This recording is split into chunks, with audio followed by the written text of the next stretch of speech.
can't even get to cross.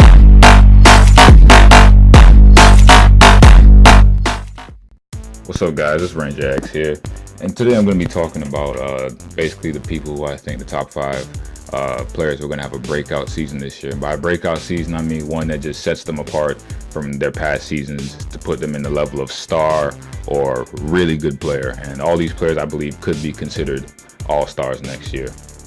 So this could be lots of players ranging from young to old, just having a breakout year in comparison to the other years. So number 5, we're going to start here with Dion Waiters. Dion Waiters, from his rookie year, he showed a lot of promise, coming from Syracuse. Philly cheese is what they call him. I mean, that boy has ISO game for days. When I saw him in the Rising Stars game versus Tim Hardaway Jr., they were going at it. Oh, he was killing him, man. He was killing him. He was doing. They were going at it, and this man was killing him, just hitting him with right off the dribble, pull up threes from way back, and just saucing people up. I mean, he just has a natural ability to go and get a bucket, and I think that teams weren't utilizing that ability, like the Thunder. They weren't utilizing it to its fullest potential. I mean, he can give it to you on the perimeter. He can drive, just like I said. He can sauce you up, and he can dish out pretty good assists too. The thing I do like about Dion Waiters, though, he plays a lot of good defense that goes unnoted, but he does play good defense. And I mean, for the Miami culture, it fits it perfectly. I think this is a good test run for the first year. I think next year, if he assumes his role and he just makes some more free throws, man, he could easily get his point totals to be above 20 points per game, because he's already close to 16 right now, and get his assists to be above 5 a game too. I mean, homeboy, he said it, man. He wants to play like a dog down there, man. It's for the dogs, and he is a very hard-knock game, and he could be a top 10 shooting guard in the league if he just focuses this offseason and does what he needs to do next year. He was used a lot in the Miami offense. His usage rating was 26.3. But homeboy, man, Dion Waiters, he saw some people up last year close at the end of the game, hit a couple game winners, couple game tires, crazy threes, those game winners and game tires. I mean, just look him up. Homeboy can play, man. Homeboy can play. So look out for Dion Waiters next year. I expect 20 points per game and at least 5 assists, and him to be in the All-Star game in the East. Number 4, I have Harrison Barnes. Now, Harrison Barnes, I think he gets slept on because, I mean, his career development, it was going to go faster than what it would, but when the Warriors brought in Andre Iguodala, that slowed a lot of things down because Andre Iguodala plays his position, and Andre Iguodala was a proven all-star, proven very good player, and he's a veteran. He's obviously going to take the starting spot, or the more important spot in terms of playing time in comparison to Harrison Barnes, so that really stunted his growth. But his first season by himself, as a small forward, he averaged 19.2, 5 rebounds. His assists weren't too high, but he averaged solid numbers as a small forward. He's a pretty reliable player. His free throw percentage was through the roof. It was 86.1. His field goal percentage was pretty good too. It was 46.8. His effective field goal was almost 50%, and he has a low amount of turnovers, and his usage rating was pretty high at 25.3. I mean, I will say he was averaging 20 points per game up until I think the last little bit of the season. That dropped him down to 19.2, but he was really doing his thing last year.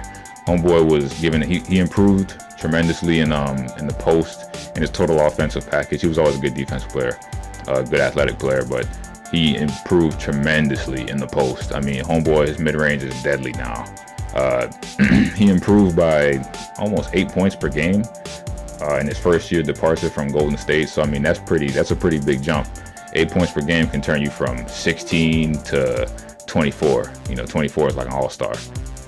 He's most likely going to keep improving considering his young age.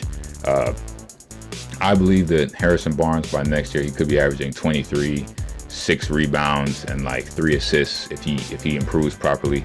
He has the potential to be a very good player because he knocks down free throws. He's a very good shooter, and just overall, he's a good B-level player, man, right now. And I believe he could be a B+, A- if he works at some things. At number 3, I'm going to have my man DeAngelo Russell. Now, I don't really like this guy in terms of just as a person. That whole Swaggy P thing, I thought that was just extra as hell, man. Putting people's business out there. But we're going to look at him as a basketball player. I think the boy can hoop, man. I think homeboy can really hoop. I mean, he averaged 15.6 points per game last year. along with 4.8 assists, so basically 5 assists. So he was averaging almost 16 and 5, you know, in the Lakers. He's only 22. I believe he's only 22, or no. He's actually like 20 because he was born 96. Yeah, he's only like 20 years old. Very young point guard, just started. He shoots good free throw percentage. He shoots pretty good from the 3 ball. Now his total field goal percentage is 40.5, which could improve.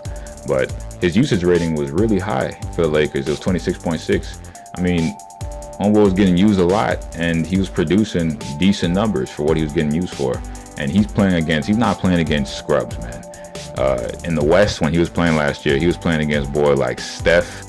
When he guards people, he guards Steph, and then he gets guarded by Clay because he's the better guard on the Lakers. Someone like Clay is going to guard him instead of Steph. Then he gets guarded by CP3 and has to play against him on offense as well. Tony Parker, Damian Lillard, Russell Westbrook. You can keep naming all-star level point guards in the West, and it's just ridiculous. I mean, they moved him to the East, which I think was a foolish move from the Lakers. They should have kept him. Homeboy can play. This Lonzo Ball move was just media coverage, and they're trying to sell jerseys.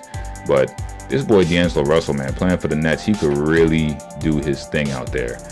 His turnovers should go down. But homeboy, man, he loves I'll give it to him, man. He loves to shoot the fucking basketball. And he's going to have a lot of opportunities, too, with the Brooklyn Nets because the Nets have basically almost nobody right now. So he's kind of got the green light to do whatever he wants. And his stats should be through the roof next year if he does what he's supposed to do and he keeps his turnovers down, because his turnovers are a big deal considering he's a point guard. Number 2, I have Devin Booker.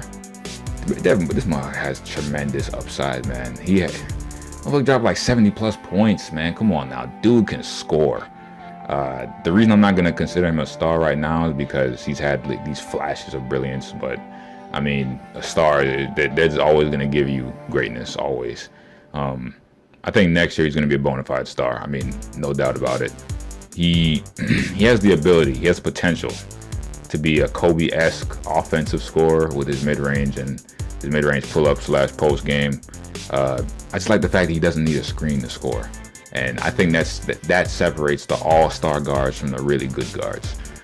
All-star guards, if they need to go get a bucket, they can just go get one, man. Sometimes you can't get a screen. The screens aren't going to work all the time. Sometimes you just need to go get a bucket. I think he just needs to be a little more focused defensively. But Devin Booker, man, tremendous upside. Dude shoots well from everywhere. His numbers are solid, 22.1 points per game, 3.4 assists, 3.2 rebounds. His usage rating is pretty high, too. I just think his turnovers should go down as well. He has 3.1 turnovers, and that's got to go down if you're a guard. But the motherfucker who I think has the most potential, or that he's going to have the biggest breakout season next year, is homeboy by the name of A-Wiggins. This guy, man, so slept on. It's disgusting how much he slept on, man. Dude averages 23.6 points per game, 4 rebounds per game, 2.3 assists. Now that's not too impressive. But everything else, if you look at everything else in terms of his usage rating, how much he's used, the fact that his turnovers per game are that low, considering that the T-Wolves didn't really have anybody to distribute the ball last year, man, that's impressive. 29%. That's a lot of usage on offense. That's almost every third of the offense is coming from you. That's a lot. He has a really good post game. I just love the fact that he's retained his athleticism. I mean, yeah, he's like early 20s, but he's retained his athleticism in the games without reducing his fundamental growth. So I mean, a lot of people, what they'll do is they'll try and grow fundamentally, but then they'll stop using their athleticism in the game. But him, he's developed a really good balance of using it. Sometimes you just need to go up and go above the rim, or sometimes you got to burst past people with that speed. And he's maintained a really just good development of getting better at taking veteran shots, shots that you don't need to be using your athleticism so much, but he's still going to use his freakish, God-gifted athleticism, man. And I just love the fact that next year he's not going to be in a position where him or Cat are going to have to take bad shots anymore. They brought in people like Jamal Crawford for the bench. That's going to be a great 6-man role for Jamal Crawford. They brought in Jeff Teague, and they also brought in homeboy Jimmy Butler, Jimmy Buckets.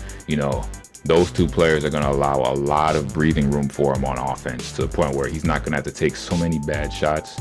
He doesn't take a tremendous amount of bad shots, but when you're on a team like this where there's only one or two players on offense that can really do something, you're going to get a lot of attention. So the fact that the attention is going to get spread out a little bit more, going to get a little bit more breathing room.